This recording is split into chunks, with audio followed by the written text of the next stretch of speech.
You ever just wonder why it's so incredibly hard to change a habit, even when you absolutely know you need to? It's a struggle we all face, and today we're going to get into the science of why knowing something and actually doing it are two completely different things. I mean, really, think about it for a sec. You're trying to get more sleep or stop procrastinating on that big project. You know exactly what you should do, right? You've read the articles, you've made the plan, and yet somehow you end up right back where you started. What is going on there?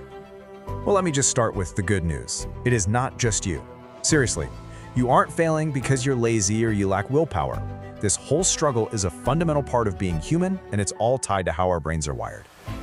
And that brings us to what we can call the change paradox.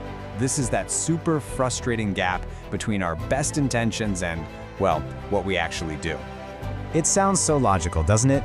You spot the problem, I'm working way too much, or I need to eat healthier, and you figure, okay, naming it is half the battle won.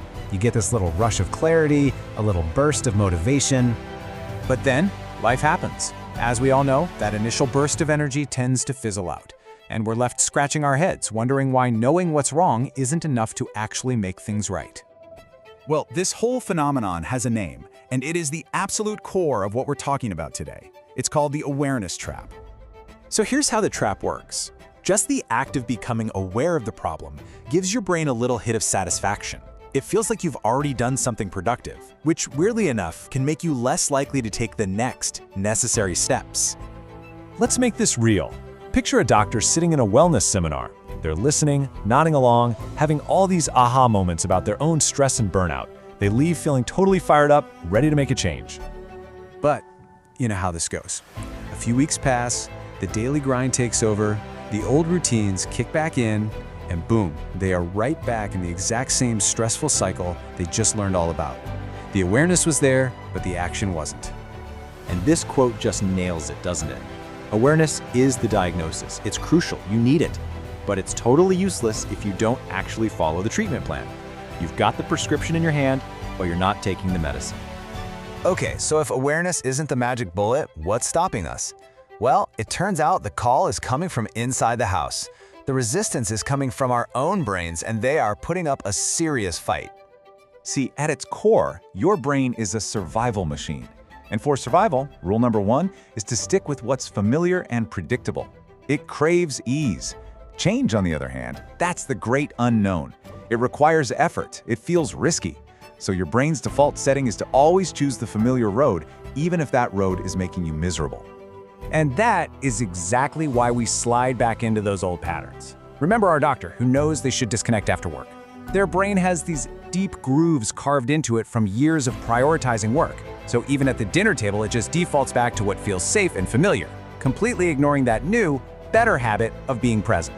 And, it gets even more complicated because this isn't just about logic and brain wiring. Oh no, our emotions play a massive, massive role in keeping us stuck right where we are. I mean, think about it. Have you ever said yes to something you knew you couldn't handle just because you felt guilty? Or maybe avoided a big life change because you were scared of what you might lose? These feelings, guilt, fear, sheer overwhelm, are incredibly powerful. They can even make us rationalize our bad habits because changing them feels like a threat to who we are. Okay, so I know this might sound a little bleak. Our brains want comfort, our emotions are pulling us backward, but listen, understanding these roadblocks is the first real step to getting past them.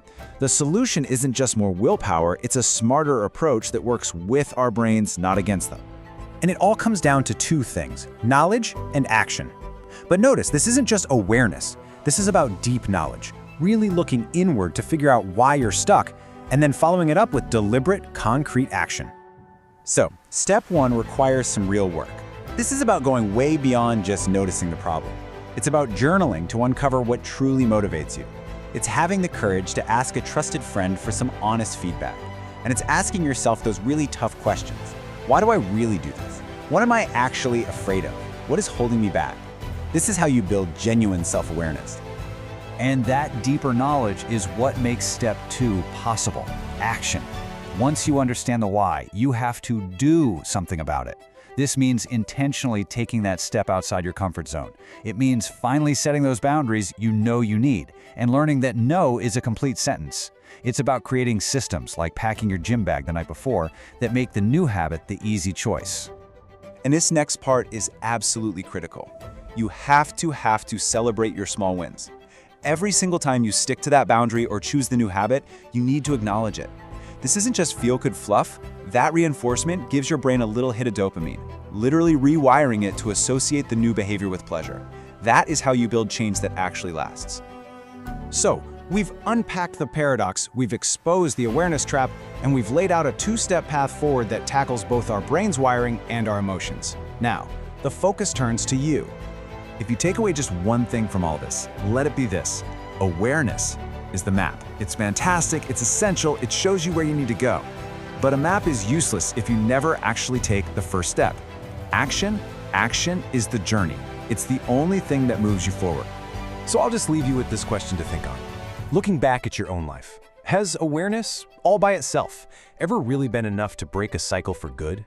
Or did the real change only begin the moment you decided to act? Something to think about. Thanks for tuning in.